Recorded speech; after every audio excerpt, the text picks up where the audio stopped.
स्वराज्य आपकी खबरों में आपका स्वागत है। मैं हूं आपके साथ तुलिका सिंह। रुक करते हैं खबरों की ओर।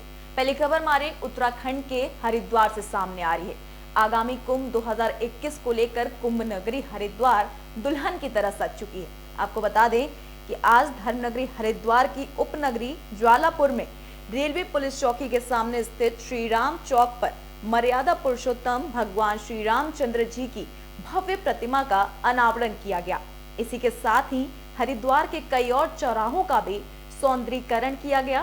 कुंभ में सभी चौक चौराहों को विशेष रूप से सजाया जाएगा। श्री राम चौक पर हुए कार्यक्रम में आचार्य महामंडलेश्वर अवधेशानंद गिरी ने कहा कि जैसे श्री राम चौक सुसज्जित हुआ है, ऐसे ही हर चौक सुसज्जित होना चाहिए।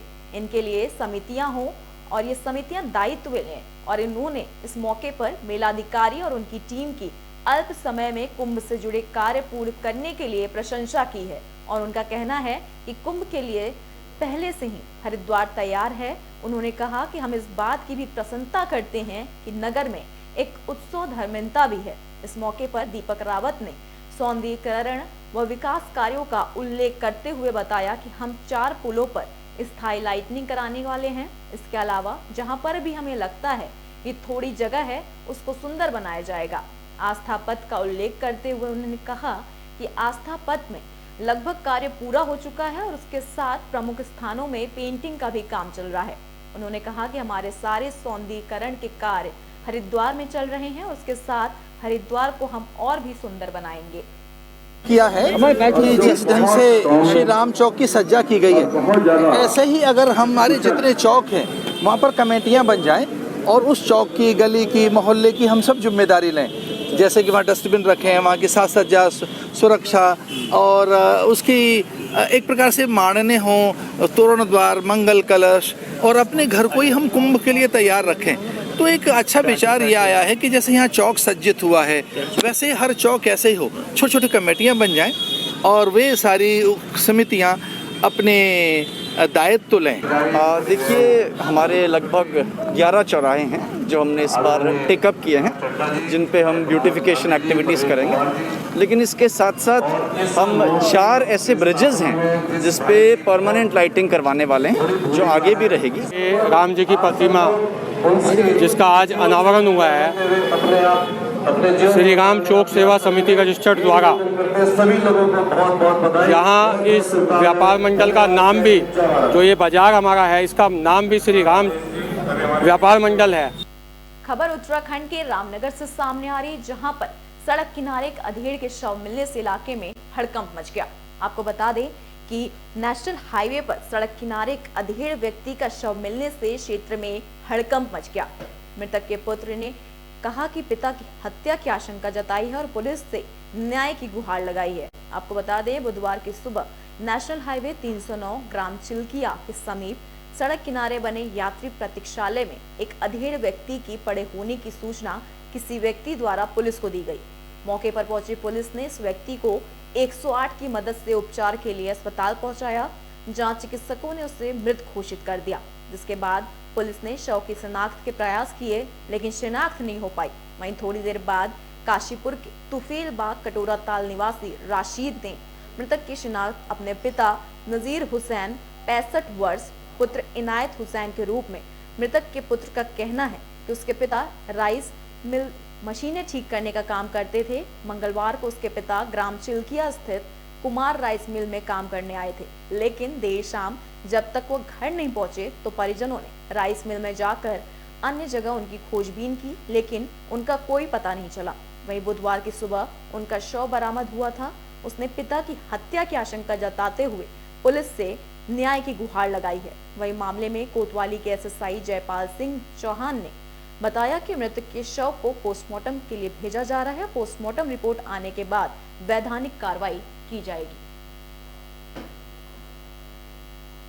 ये 112 में एक जसपाल नाम के व्यक्ति के द्वारा चिल्किया यात्री प्रतीक्षालय में एक व्यक्ति के पड़े होने की सूचना दी थी, जहां पर पुलिस गई थी। वहां पे 108 से जब उसके सरकारी अस्पताल भेजाया गया तो अस्पताल के द्वारा उसे मृत घोषित किया गया है। उसके पंचायतनामे की कार्रवाई में प्रथम दृष्टया कोई चोट उसको नहीं प्रतीत हो रही है, लेकिन पंचायत पोस्टमार्टम की कार्रवाई में कराए जा रहे हैं। उसके पश्चात ही जो भी रिपोर्ट आएगी। खबर उत्तराखंड के पौड़ी गढ़वाल से सामने आ रही है, जहां पर मौसम ने करवट ले ली है। आपको बता दें, पौड़ी में बर्फबारी शुरू हो गई है और हल्की बर्फबारी को देखते हुए प्रदेश में येलो अलर्ट जारी कर दिया गया। पौड़ी में हल्की बर्फबारी से लोगों के चेहरे खिल गए हैं। वहीं तापमान में भारी गिरावट भी दर्ज की गई है। मौसम विभाग ने पहाड़ी इलाकों और आसपास के क्षेत्रों में बारिश और बर्फबारी होने की संभावनाएं जताई है। लोगों को भी बर्फबारी का काफी समय से इंतजार था। मौसम विभाग की भविष्यवाणी एक बार फिर से सच साबित हुई है। बुधवार को मौसम ने एक बार फिर करवट बदल ली। उत्तराखंड के पहाड़ी इलाकों में जहां जमकर बर्फबारी हुई, तो वहीं निचले इलाकों में कोहरा छाया रहा। बात करते हैं राजधानी देहरादून की, तो यहाँ कई जगह हल्की बूंदाबांदी भी हुई है। बारिश और बर्फबारी के चलते ठंड एक बार फिर से बढ़ गई है। मौसम विभाग की माने तो फिलहाल मौसम ऐसा ही बना रहेगा। बकाए आने वाले 2 दिनों में बारिश में तेजी आ सकती है। मौसम विभाग ने पहाड़ों पर बर्फबारी को लेकर येलो अलर्ट भी जारी किया। इसके अलावा हरिद्वार, टिहरी, पौड़ी गढ़वाल, नैनीताल और उधम सिंह नगर जिलों में कहीं कहीं ओलावृष्टि और आकाशीय बिजली चमकाने की संभावनाएं भी जताई है। वहीं बुधवार को प्रदेश में सुबह तक मौसम ठीक रहा, वहीं देर शाम पहाड़ों में बर्फबारी होने लगी। बद्रीनाथ, केदारनाथ, गंगोत्री, यमुनोत्री समेत हेमकुंड साहिब और औली देर शाम जमकर बर्फबारी हुई। पहाड़ों पे बर्फबारी के चलते लोग घरों में दुबके हैं, तो वहीं निचले क्षेत्रों में रुक रुक कर बारिश का सिलसिला शुरू होने से तापमान में गिरावट के साथ ही ठिठुरन वाली सर्दी महसूस की जा रही है।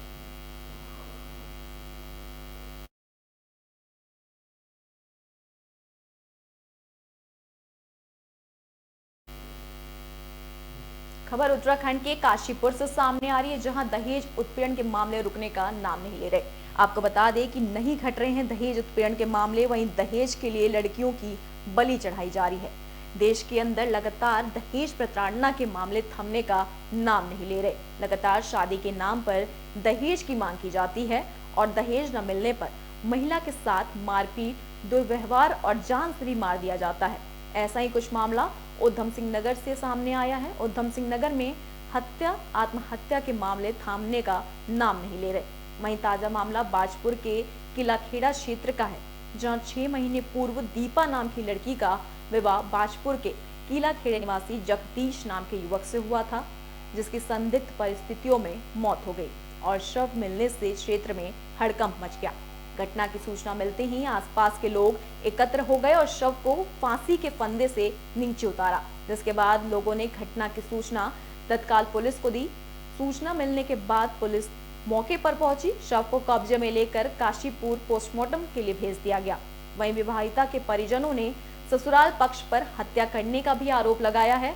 ससुराल पक्ष लड़की के साथ मारपीट भी करता था और दहेज की मांग करता था। वहीं दहेज में बुलेट गाड़ी न देने पर महिला की हत्या कर दी गई है।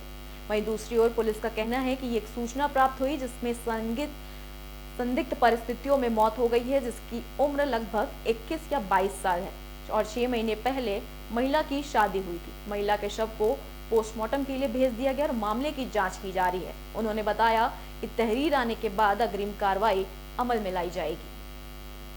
एक ये पुलिस को सूचना प्राप्त हुई थी कि एक युवती जो कि लगभग 21-22 वर्ष की है और उसकी शादी को लगभग 6 महीने हुए हैं, उसकी संदिग्ध हालतों में मौत हो गई है। तो इस पे वहाँ पे मौके पर ये इनका जो घर है शांति कॉलोनी केलाखेड़ा में है। इस पर मौके पर पुलिस वहाँ पे मुझे ये लोग परेशान कर रहे हैं, घर में मार छेद रहे हैं। मैंने कहा क्यों मार रहे हैं, क्या बात है, बता तो सही मुझे।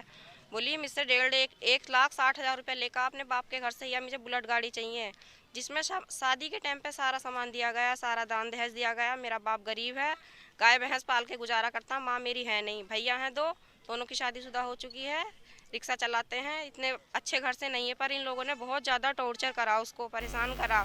एक ये खबर उत्तराखंड के हरिद्वार से सामने आ रही है, जहां ट्रेड यूनियन ने धरना प्रदर्शन कर पैदल मार्च निकाला है। आपको बता दें कि ट्रेड यूनियन संयुक्त संघर्ष मोर्चा ने केंद्र सरकार के खिलाफ आज हरिद्वार के भगत सिंह चौक पर धरना दिया है। प्रदर्शन में INTUC C2 HMS trade union शामिल रहे और कर्मचारियों भगत सिंह चौक से चंद्राचार्य तक पैदल मार्च भी निकाला। उनका साफ तौर पर यह कहना था कि जिस तरह से केंद्र सरकार पब्लिक सेक्टर्स को बेच रही है, जिसके कारण कर्मचारियों को आने वाले समय में आर्थिक संकट से जूझना पड़ेगा। इंटक नेता राजवीर सिंह चौहान ने बताया कि सरकार द्वारा मजदूरों के पास जो अधिकार है वो समाप्त किए जा रहे हैं।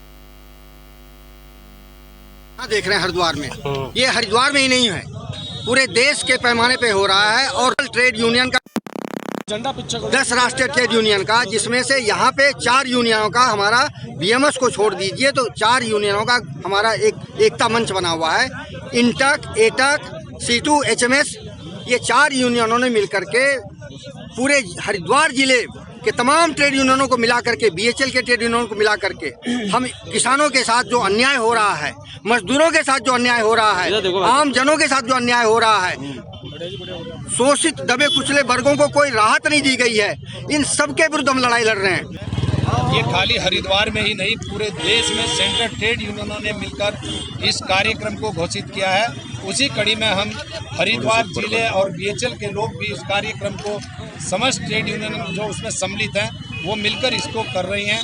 उसमें हमारा जो मुख्य उद्देश्य है, सरकार के द्वारा जो श्रम कानून 44 हमारे थे उनको 4 कोड में परिवर्तित करने का जो फैसला, जो अध्यादेश सरकार लाई है, उसका हमारा कड़ा विरोध है।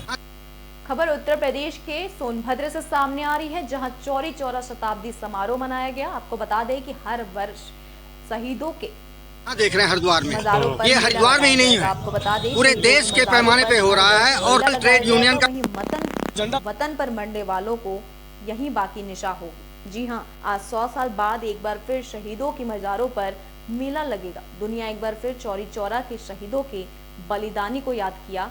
वहीं आज सोनभद्र के जिले के परासी स्थित शहीद उद्यान में बेसिक शिक्षा मंत्री और प्रभारी मंत्री सोनभद्र डॉक्टर सतीश चंद्र द्विवेदी ने स्वतंत्रता संग्राम सेनानियों ने अपनी जान की बलि देने वाले शहीदों को प्रधानमंत्री नरेंद्र मोदी वर्चुअल माध्यम से संवाद कर श्रद्धांजलि भी दी है। वहीं इस मौके पर शहीद उद्यान परासी में जिलाधिकारी और पुलिस अधीक्षक सहित जनप्रतिनिधि उपस्थित थे। इतिहास शहीद उद्यान परासी का आजादी के इतिहास में रावतगंज ब्लॉक में स्थित शहीद उद्यान का नाम है। भारत छोड़ो आंदोलन में जिले के 40 स्वतंत्रता संग्राम सेनानियों ने सजा रखी थी। यहाँ के लोगों ने 1932 में जब तिरंगा लहराने की घोषणा की, तब अंग्रेजी हुकूमत ने उन पर घोड़े दौड़ा दिए, जिससे यहाँ की भूमि रक्त रंजित हो गई थी। आजादी के महानायक पंडित महादेव चौबे के वंशजों ने शहीद उद्यान की निजी भूमि को सरकार को दान कर दिया और यह साल आजादी का जश्न स्वतंत्रता दिवस और गणतंत्र दिवस पर मनाया जाता है।